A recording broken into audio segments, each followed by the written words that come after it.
কমিটির সভাপতি হিসেবে থেকে আমাদের উপরে আবারও অত্যাচার নির্যাতন চালাচ্ছে।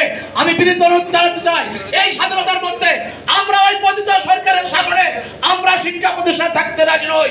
তাদের থেকে আমাদের শিক্ষা প্রতিষ্ঠান মুক্ত করে এই দেশকে আমাদের পূর্ণ। প্রধান অতিথি বীর মুক্তিযোদ্ধা মেজর অবসরপ্রাপ্ত হাফিজউদ্দিন, জাতীয় স্থায়ী কমিটির অন্যতম সদস্য বিএনপি, মঞ্চের উপবিষ্ট জিলা পরিষদের সম্মানিত মহাসচিব ডক্টর আমতাজ উদ্দিন সহ মঞ্চের নেতৃবৃন্দ, ছাত্র উপস্থিত নেতৃবৃন্দ, আসসালামু আলাইকুম। 7ই নভেম্বর এদেশে সিপাহী জনতার বিদ্রোহের মধ্য দিয়ে সেদিন কারাবন্দী থেকে, বন্দী দশা থেকে মুক্ত হয়েছিলেন আমাদের শহীদ প্রেসিডেন্ট জিয়াউর রহমান।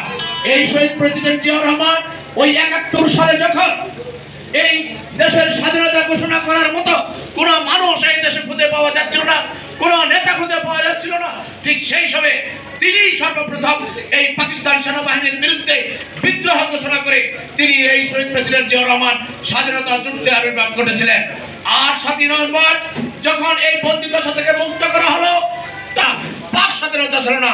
ঠিক 7ই নভেম্বরের পরে এই শহীদ প্রেসিডেন্ট জিয়াউর রহমান এই দেশে গণতন্ত্র দিয়েছে, বহুদলীয় গণতন্ত্র দিয়েছে, সংবাদপত্রের স্বাধীনতা দিয়েছে, উন্নয়নের ক্ষেত্রে স্বনির্ভর বাংলাদেশ বানিয়েছে, কৃষি ক্ষেত্রে খাবার থেকে শুরু করে সকল প্রকার ব্যবস্থা গ্রহণ করেছেন।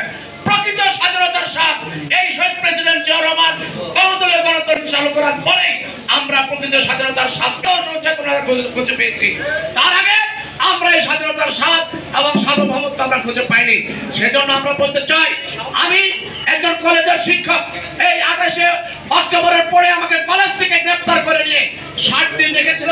ঠিক যাদের ষড়যন্ত্রে, আওয়ামী লীগের নেতাদের ষড়যন্ত্রে যারা দিয়েছিল, আজকে তারা ঢাকায় জাতীয় প্রেসক্লাবে জহুর হোসেন হলে জিয়া পরিষদ কর্তৃক আয়োজিত ঐতিহাসিক 7ই নভেম্বর নিয়ে আলোচনা সভায় বক্তব্য প্রদান করলেন প্রফেসর AKM আব্দুল আওয়াল, সভাপতি জিয়া পরিষদ টাঙ্গাইল জেলা, প্রধান অতিথি মেজর অবাহ হাফিজ উদ্দিন আহমেদ বীর বিক্রম, সদস্য জাতীয় স্থায়ী কমিটি বিএনপি, বিশেষ অতিথি অ্যাডভোকেট মোয়াজ্জেম হোসেন আলাল সহ অনেকে।